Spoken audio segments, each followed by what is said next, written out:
the data is out there, and it's when you know what you could be making, find me any human that says, "Oh, I'm okay to make 25, 50% less than what someone else is making for Mm. the same exact position." Totally. And I think that you raise a really good and interesting point around transparency. That's an extremely, speaking of values, high value for Gen Z and access to information. Initiating becoming a hiring machine sequence in 3, 2, 1.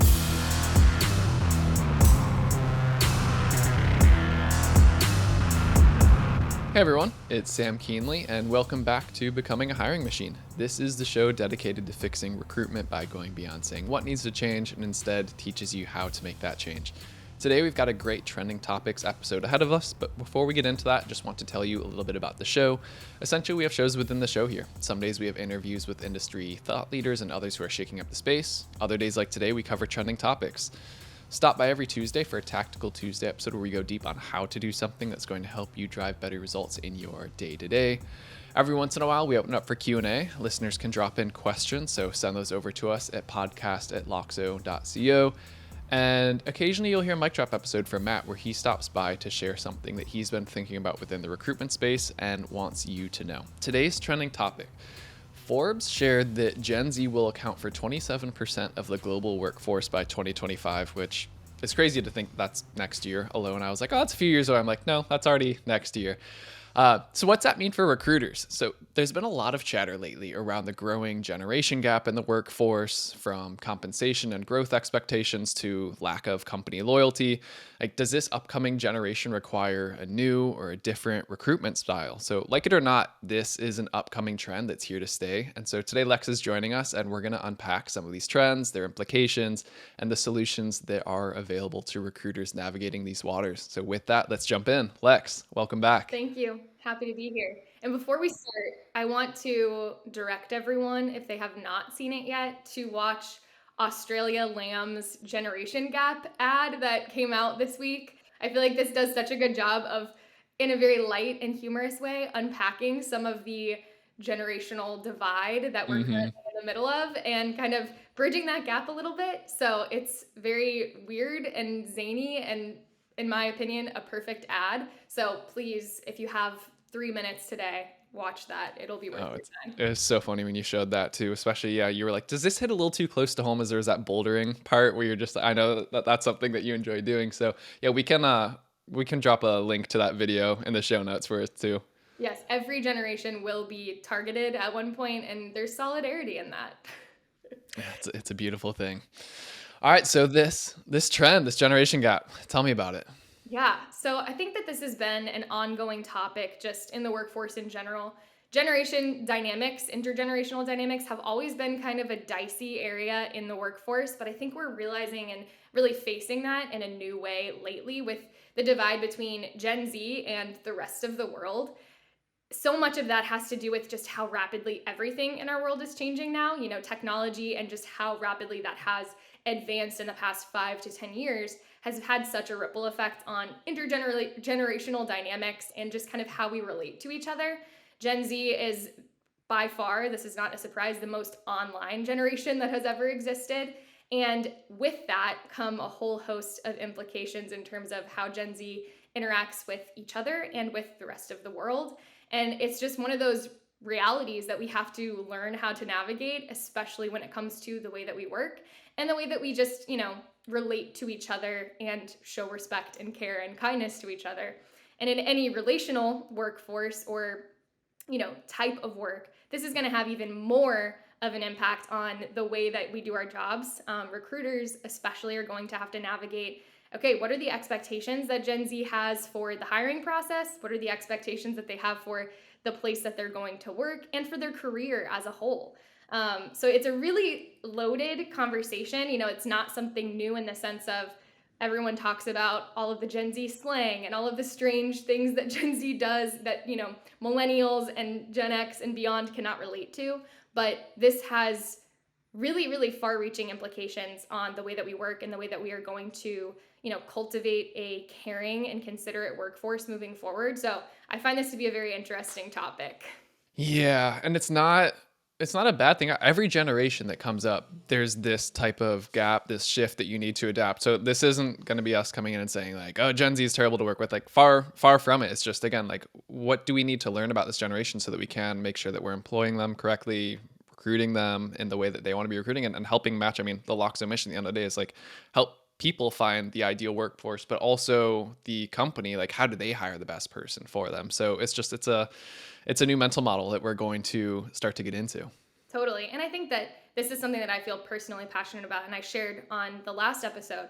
Intergenerational dynamics in the workplace can be so transformational on a personal level, but then also from the perspective of your career as a whole. And so I think the more that workplaces can do to cultivate a mentorship and a learning experience that goes in both directions, we will have such thriving workplaces that have relationships that extend so far beyond the bounds of peers or just, people within your niche age group. So I am all for, I hate intergenerational hating and just kind of that, Mm-hmm. oh, you guys do this and we do that. There's so much that we can really reach across the aisle and agree on and work together, leveraging all of those unique strengths. So this is an area where DE&I becomes a little bit more, it's more far reaching than we've kind of categorized it. It's not necessarily just about race and gender, but rather about, intergenerationally, how can we leverage the skills and the unique distinctions between each of these groups to create a better workplace. So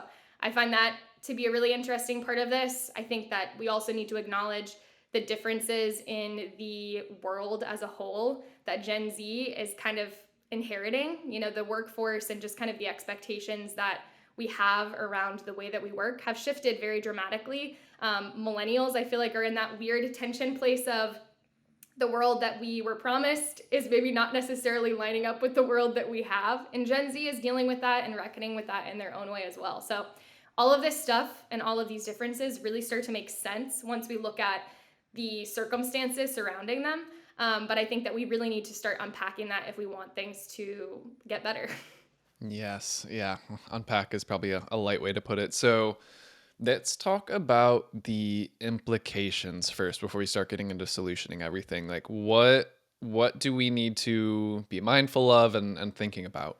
Yeah, so I think the angle that I think makes sense to kind of touch on first is just the concept of employee loyalty. This is something that a lot of employers really want in an employee, and that makes Mm-hmm. sense. But I think that my husband, Seth, and I talk about this all the time. He has worked for the same company for 10 years. He graduated college, took this job, and he has never looked back. He loves his company. He's extremely loyal to it, but he is such an anomaly, even in, the millennial generation.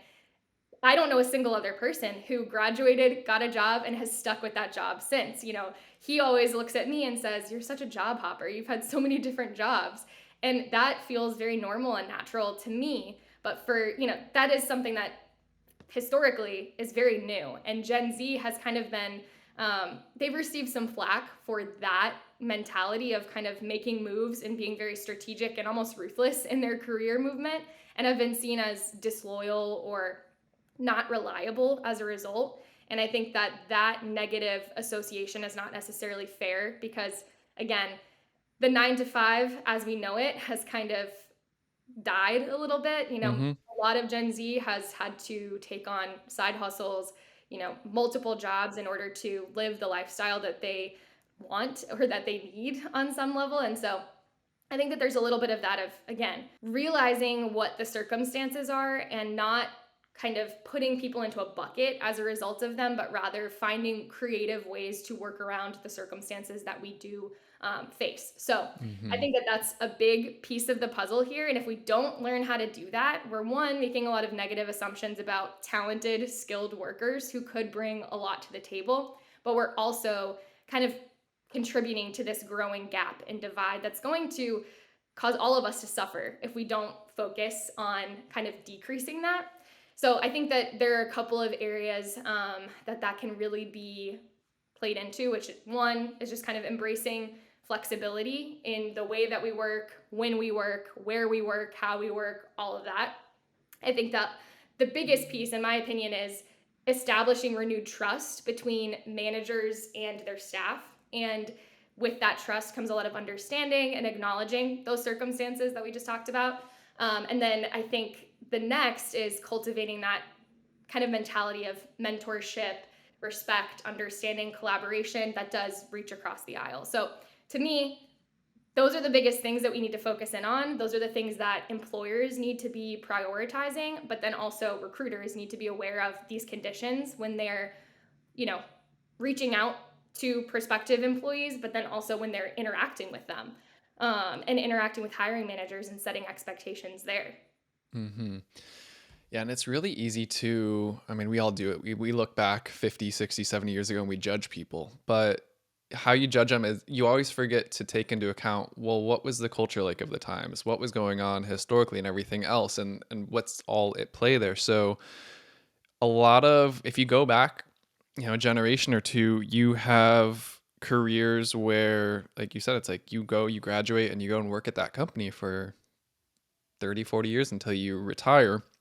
Partially, one, I think part of it is that there was much more of an environment of big corporations were the norm versus startups. And so those are two very different things because people want, there's the ability to grow well within a corporation. I mean, there's countless levels of management, bureaucracy, and everything else. So there's a natural progression for those types of people. Whereas startups, there's not always a position ahead of you. One, maybe because you only have a team of 10, or two, because, well, you have to figure out how to get your next round of funding and be revenue profitable before you can do that. So there's not quite that guarantee. So if those don't work out well, or there isn't a career opportunity for you, you do have to move on to something else if you want to grow and something isn't available. So that's one part of it. And the other part is on the career side is, well, couple generations ago, you got a pension from a company, and that was a huge reason why you stayed with the company for forever. Versus now, it's like you have a 401k, which you can choose if you do or don't want to contribute to it. And not every company offers it in the same way. Some have matches, some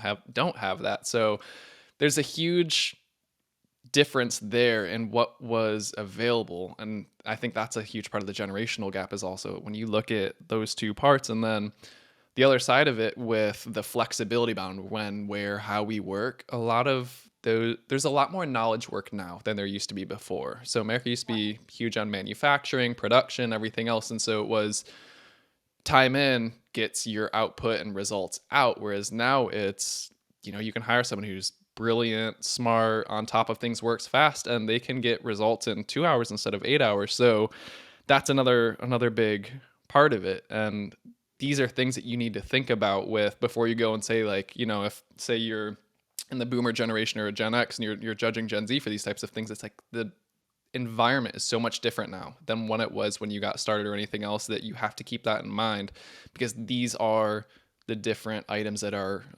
influencing how they think about their careers long term. Totally. And I think that is one of those things where I think Gen Z gets a lot of flack for having a short attention span. And there are studies that prove that attention spans are decreasing. This is really concerning. But I think that Gen Z is much more practical than they're given credit for a lot of the time. There are a lot of assumptions made about, the thing that Gen Z cares about the most when it comes to choosing a workplace is meaning and purpose, and finding an organization that they feel, aligned with on a values perspective. But then there's also the cohort of Gen Z that's very anti-establishment in general, and is kind of like, why would I align myself to my work? That's not the most important thing about me. I'm going to find purpose and value and fulfillment in every other area of my life. I'm working to get paid, and I want to get the most money possible, and I want to be as practical as I can about my career trajectory. And oftentimes, like you said, in the current workforce, that means making strategic moves at the right time and kind of, bouncing around, because longevity is not as incentivized as it was 10, 15, especially 30, 40 years ago. So there is a little bit of that game that comes into play. And I think that we're realizing now mutually there is a game at play, and both sides are kind of, I think, a little bit skeptical of each other. And there's some benefits to that, but then there's also obviously some negative implications there. And I think that that'll be really interesting to see how that pans out in the future. Mm-hmm. Yeah. And even, I know we're going to get into the salary part in a little bit, but I was talking to my dad the other week, and he was telling me about how, his tuition in college was a couple $1,000s a year. I mean, he was able to buy a house right out of college for less than 6 figures. And it's wild. And, part of that is, well, the flip side of the coin is, well, minimum wage back then was $2. So it was all relative. Like, yeah, no, same type of thing. But without getting into the economic conversation, I think we all understand like things aren't quite as affordable now compared to what they were before. So as we start to get into, well, what do recruiters need to do when they are thinking about Gen Z? Like, what are some strategies or opportunities that you're seeing? Yeah, so I think that a lot of this does relate to the conversation that we've just had about just knowing what you're working with, understanding and really seeking to understand on a more relational level what Gen Z values. And a lot of that does come down to checking your assumptions at the door, and instead of kind of bucketing people into a group, starting to realize like there is way more nuance here than the media would have you believe, than the articles that you read on LinkedIn would have you believe. And it's so much about building those like personal relationships. It all comes back to that. And I think that when we start to view generations as very distinct and different, it becomes more difficult to do that. So my biggest caveat to all of this would be, okay, I'm going to give some tips and advice, but at the end of the day, the biggest tip is personalization and like relational approach first. And I think that, yeah, as much as you can check those assumptions at the door and leave them, the better off you'll be. So all of that being said, I will give some tips on interacting with Gen Z when it comes to effective strategies for hiring, but caveat has been stated. So the number Perfect. one thing I think we'll start with is salary. You know, we've kind of gotten into this already, but salary, a competitive salary, matters just as much to Gen Z. We've seen through countless studies as finding meaning and purpose in their work does. So acknowledging the practicality of the situation, I think a lot of companies have been like, okay, well, our angle here, we can't compete on salary, but we'll compete on values and kind of bringing that to the table. That only goes so far. And I think that we need to be realistic about that. It's not going to carry you, and it's not going to keep you competitive with the organizations and companies out there that are really raising the bar when it comes to salary. That is something that we've seen over the past 3 years, especially salary, expectations have increased quite dramatically. And I think that we need to be aware of that reality. That is something that if you're not competitive when it comes to salary, you will fall behind. And I think that that's a hard pill to swallow, but it's a necessary one. So that's the number one. I don't know if you have any thoughts on that when it comes to salary expectations and that whole can of worms. Yeah, I think there used to be a big taboo. It was like growing up, my parents always said, "Don't talk about money. Don't talk about how much we make. Don't talk about, insert anything else there." But now it's so transparent where I mean, some states require you to post compensation requirements as part of what the job is going to be paying. But there's also like Glassdoor, salary.com, all these places where you can go and pop in and say, I'm a digital marketing manager. How much would I make if I lived in Chicago, in San Francisco, in Atlanta, in Des Moines, Iowa? You can find out all that information. Whereas before it was people don't talk about it, or you have sample size of maybe 2-3 people that you might know and slightly related roles, but not quite the same industry. So I think that's a huge part of why this is also coming to a head now. Is it's just the data is out there, and it's when you know what you could be making. Find me any human that says, "Oh, I'm okay to make 25-50% less than what someone else is making for the same exact position." Totally. And I think that you raise a really good and interesting point around transparency in general. That's an extremely, speaking of values, high value for Gen Z, and access to information. There is this ties back to the attention span conversation. There's this growing idea that if I can't access information immediately, I won't bother, spending any time hunting it down. So if I can't see how much the salary range is, why would I bother applying to this job? I'm not going to invest time and energy in this when I have no idea what to expect from it.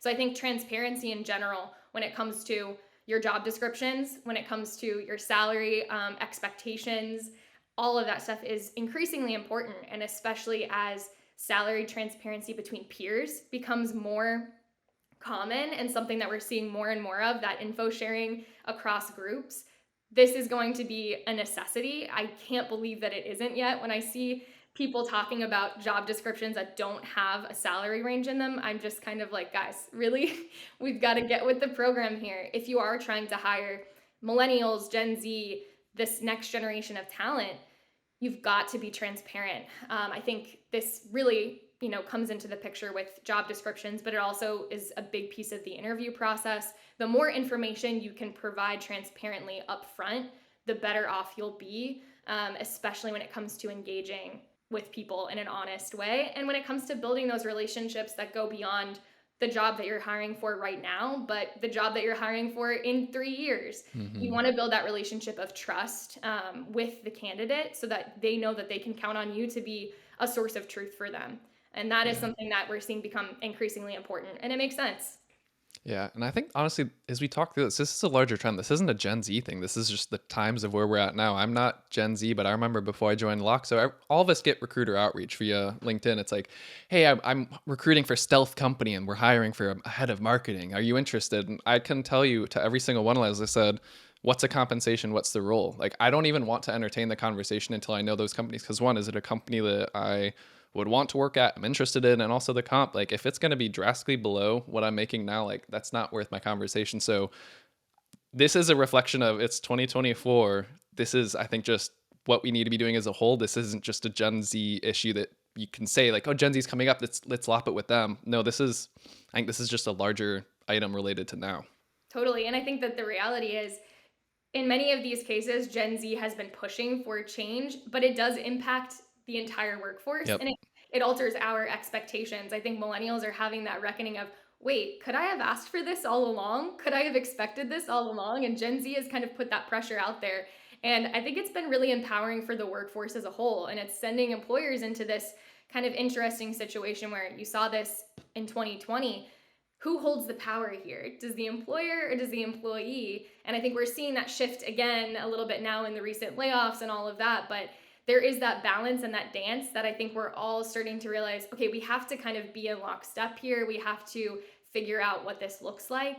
And we can't take that for granted anymore. And so it's created, I think, an interesting tension in the previously unruffled dynamic between employers and employees. And I think that now we're starting to realize, okay, we all hold some power and we've got these levers that we need to pull in various directions. And it'll be interesting to see how that, pans out, especially with the introduction of AI into the equation. So many implications down the line, but you're so right. It's not just a Gen Z thing. This is the workforce now. This is the reality of the situation that we're up against, and we have to be realistic and practical about that for sure. So the next piece of the puzzle, and I love this one, it's a personal passion of mine.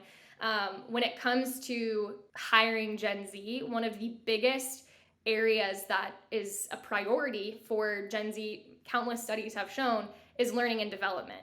Growth is a huge priority. And I think, this does make sense given the fact that Gen Z does change jobs more than previous generations do. I think instead of viewing that as a negative trait, we can kind of flip that on its head and say growth really matters. It's a high priority. And the more opportunities we can provide internally for internal mobility, but also just learning and development in general, the better off. And the more chance we have of these employees staying. I think it's kind of a catch-22 situation, and a lot of employers can kind of deprioritize learning and development because they say, well, why am I going to invest in this employee if they're just going to, leave? I'm kind of equipping them for the next step, but I'm not getting anything out of that. I think instead we can start to realize, okay, the more opportunities you provide your employees internally, the more likely they are to stay.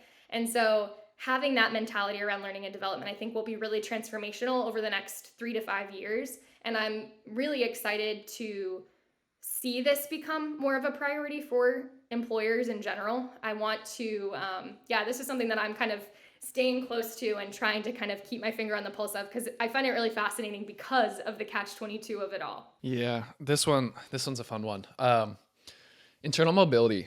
If you go and ask 20 companies about their internal mobility plan, I bet they would say like, yeah, there's the opportunity to grow. We have layers of management and everything else. But it's like, yeah, but what's the plan? How are you helping them do that? And I think it's been a very reactive policy for most organizations. There really isn't anything there. So the best thing that recruiters can do, whether you're in-house or an agency side, to be a strategic partner is help them devise what does internal mobility look like, or what should it look like for you?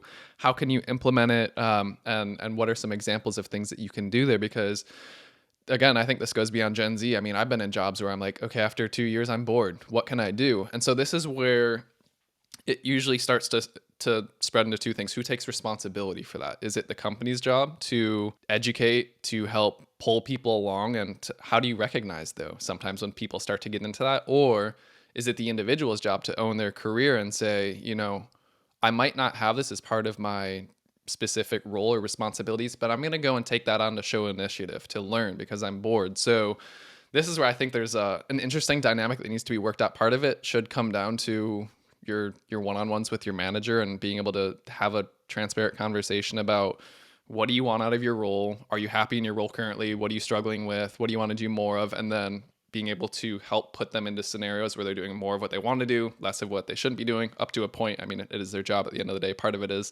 you have to, early on in your career, you have to do some of the things you don't always want to do so you can grow into those. So separate conversation there. But one thing that I've always been a big proponent of is what I call, like, throw them into the deep end. And so you want more responsibility, you want more pay, more compensation.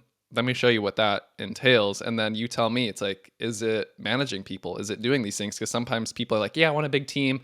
They manage people for a couple months. They're like, I don't want to manage people. That's a whole different animal of something. Or whether it's the skills or something, they start to think, oh, I want to learn how to code so I can start to program things or do things. They get into that, like, oh, that's not fun. I don't really want to do it anymore. So that's where you can help people figure out. But it's really easy to say, like, I want to do this, I should get paid more for it. But let them experiment and understand what that actually looks like. And that's going to help them to understand, like, I call it practical learning and development. There's you could go to Coursera, you could go to YouTube to learn things. But I do think there's that sense of, what applied learning and development can you provide them with so they can really understand what's available within your organization? Totally. And I think that this is where, again, our understanding of DE&I kind of gets stretched a little bit too. There's been this long held belief of hiring based off of past experience, hiring based off of degrees. And I think that instead the conversation will start to shift a little bit more around, especially as things are changing so rapidly, what you knew 3 years ago becomes way less relevant to the question of how much will you know 3 years from now? How willing to learn are you? How absorbable are you? And all of those things start to become more important skills that I think we'll start really honing in on in the hiring process. And so I think that there is that interesting dynamic of, if you're bringing in people who are ready to soak things up and are ready to grow in any way, there's so much potential internally that you could kind of do with this person and could empower them to take on. And that will be a really interesting thing of, how does that shift Gen Z's understanding of how long that they want to stay at a workplace? Will we start to see this shift back towards this direction of, okay, companies that are really investing in learning and development are seeing higher retention rates over 5 to 10 years? It'll be really interesting to see how that stuff all shakes out. I think one thing that comes to mind for me too is just understanding, if Gen Z, if the reality of, that generation is that they will move jobs more frequently than any other that we've seen in the past. I think that that's even more of a reason for recruiters to be investing in a talent database that they can kind of keep checking in on over the years, because as these employees are bouncing around more, there's more opportunity to work with them over the course of many years, rather than just kind of placing them and then piecing out. So I think that that's kind of an interesting implication for recruiters is, okay, one, be prepared to have these learning and development and growth conversations in the hiring process. This is something that you really need to collaborate with hiring managers on. Like you said, the internal mobility piece of the puzzle is going to come up way sooner than it ever has before. It's going to be something that Gen Z really judges a company on. And I think that that is something that you've got to be prepared for. Are there opportunities for growth? If there's not, be transparent about that. If there are, kind of paint a picture of what that could look like. And then two, start really investing in building a talent database, building this kind of ongoing mentality that looks 5 years in the future, rather than just thinking about the job you're working on right now. Because chances are this employee is going to be open to a change in 2 years' time. And it's great if you're the person that, comes to mind for them to work with. Yeah. All right. I'm going to put this in perspective. We're marketers, right? So what do we see that works well in marketing I think can be applied to recruiting? One, customer stories, case studies, those types of things. We know that for the market, it's very important for them to see, here's how a similar organization was able to accomplish this result that I'm also struggling with. Should recruiters be taking a similar approach where they show little employee stories of here's an employee who started with them 3 years ago, what they went through to get to where they are, so they can start to put themselves in the shoes of there wasn't a track for this person, but they made it, they blazed it, they did something to show them it is possible. So that's one thought. And then another is probably being more transparent with statistics of how many people were promoted this year, how many people got some type of raise, and being able to share that versus, because it's really easy to promise like, oh, you'll get an annual raise. And then that comes down, you're like 1% raise. Thanks. Inflation was 4%. So did I really make money? But I think if there's some way for recruiters to be able to work with the hiring organization to get those types of data points, that will massively help with this generation. That's a really, really good and interesting point. And I think that, yes, there is that piece of the puzzle that is it's relational, but also you're building a relationship from scratch. The more you can do to kind of like boost that trust right on the front end, the better off you'll be. And I think that data points like that are really powerful and they speak much louder than any of the conversations that you might have can. And so I love that idea. I think having that like data and relational approach kind of like merging together could be really transformational. And yes, as a marketer, I love that. I think that that's what everything is about, is logic and emotion kind of meeting in the middle. Mm-hmm. And so the more that recruiters can leverage that, which again, this starts with building strong collaborative relationships with hiring managers and with, you know, the companies that you're working on behalf of. But I think that if that can be made the norm, that would be incredible. Yeah, it would definitely change things up. So kind of tempted now to see, like, if anyone wants to take this up, let us know how it goes. Honestly, yeah, I'd love to do a case study on you doing a case study on this. Very meta. I feel like we're watching Very Inception meta. right now. So we've talked a little bit about DE&I in general, but I think that one thing that I think is really interesting is Gen Z is the most diverse generation in history. 48% of Gen Z are considered racial or ethnic minorities, according to Pew Research. So that in and of itself means that there's a lot of diversity that comes into the recruiting process, being inclusive in the recruiting process in general.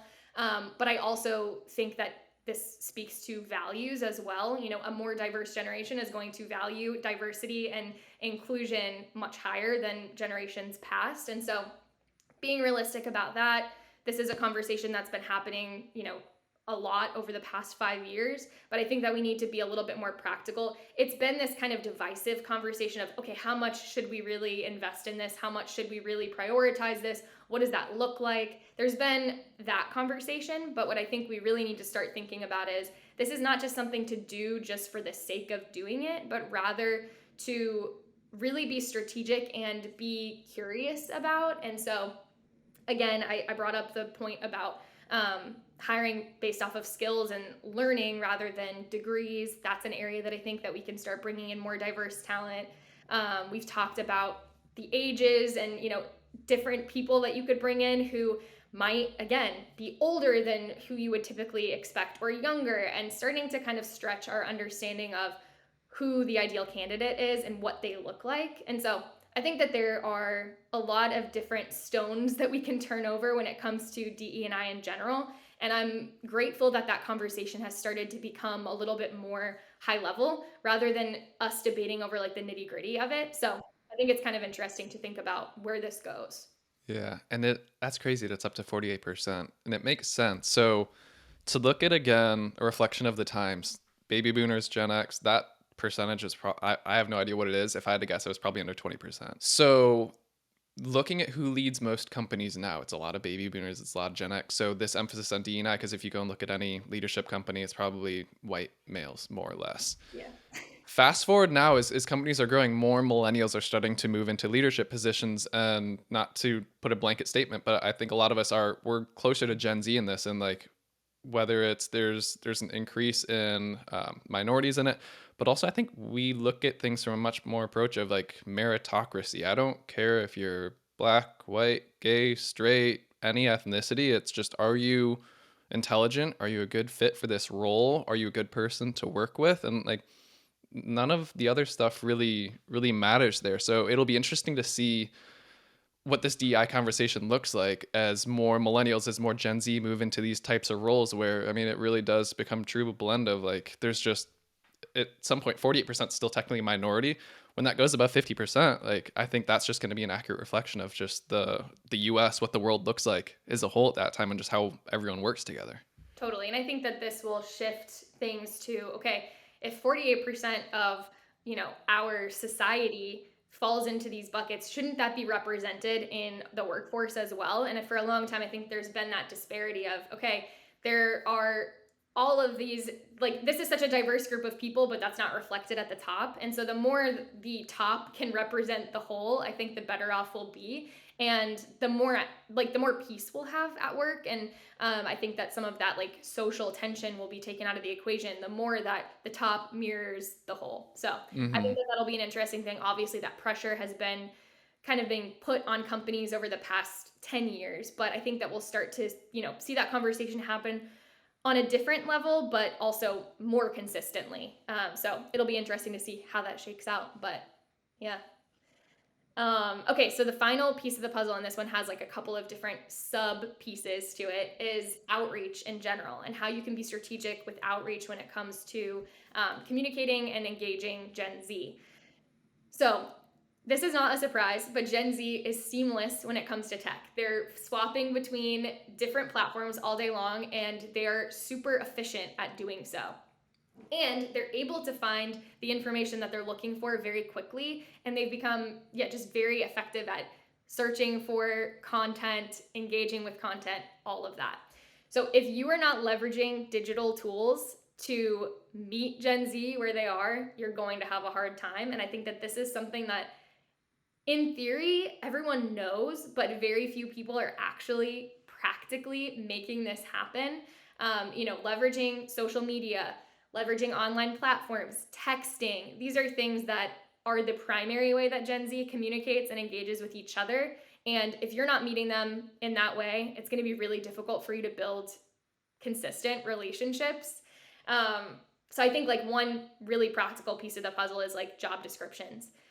Most of Gen Z is viewing this on their phone. Most millennials are viewing these on their phone. If this is a 10-page long job description, who's reading that? No one. So I think we need to be just like realistic about what are the top line things that we need to communicate.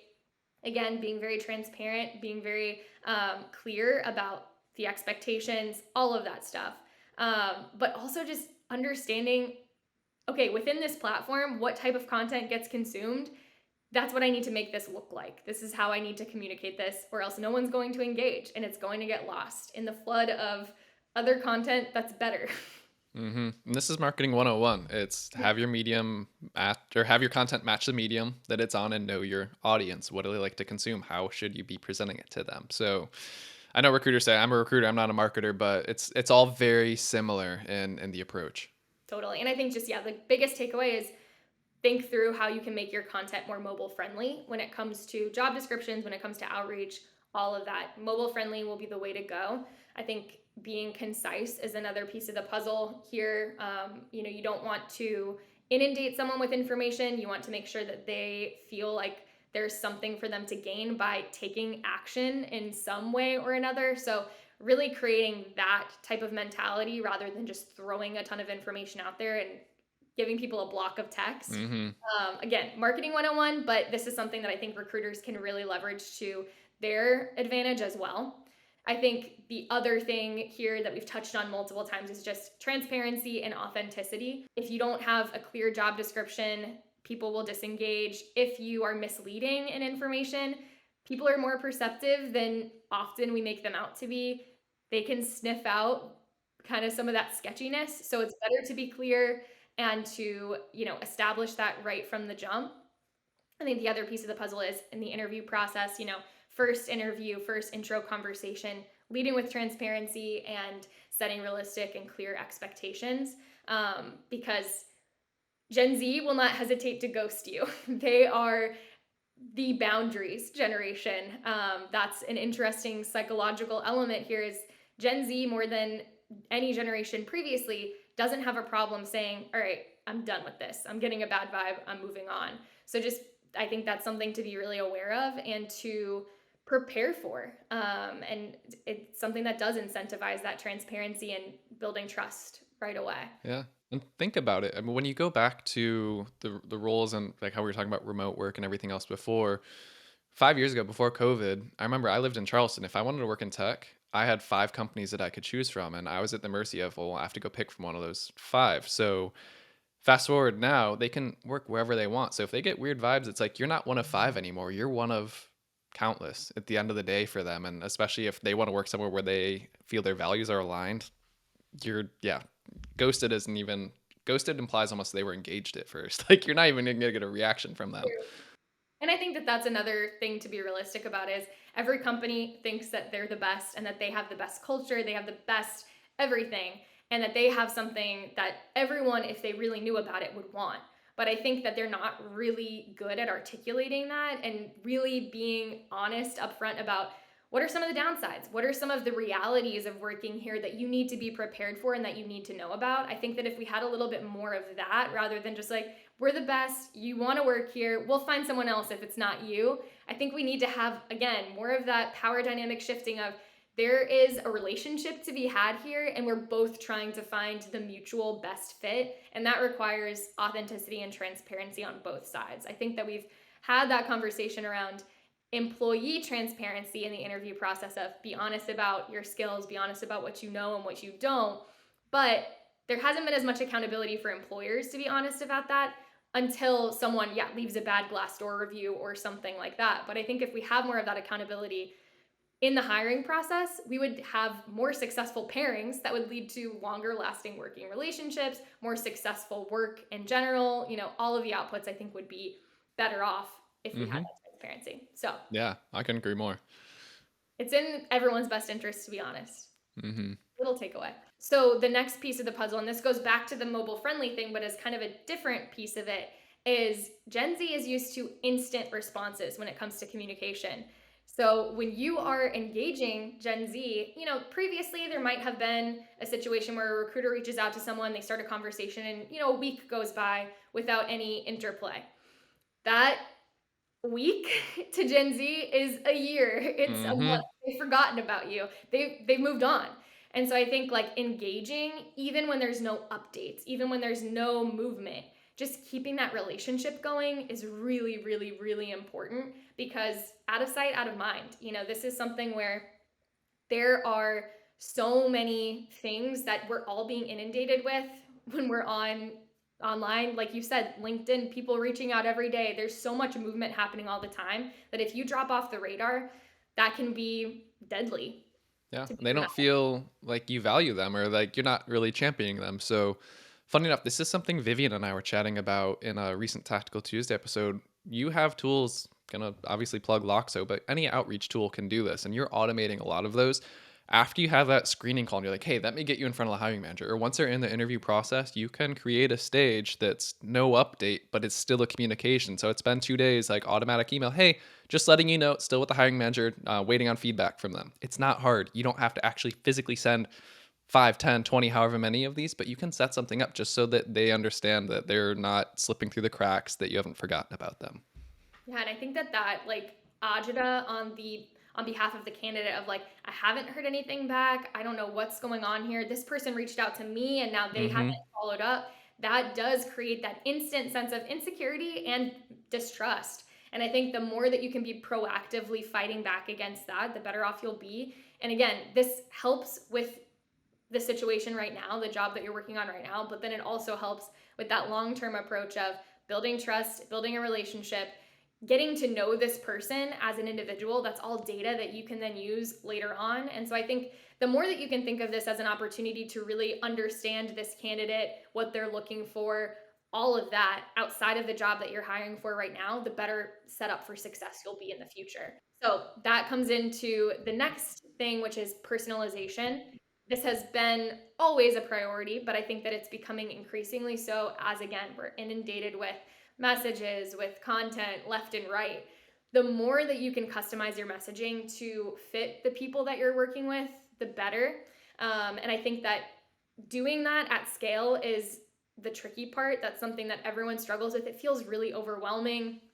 But the more that you can emphasize that, again, it's going to pay dividends and it's something that it's worth investing time in understanding. And again, subtle plug for Loxo, there are tools that can help you do that better. And that give you the opportunity to spend more of your time really engaging with someone on a personal level, and that helps you personalize more moving forward. It makes it less difficult and less overwhelming as time goes on, but you do have to invest in it up front.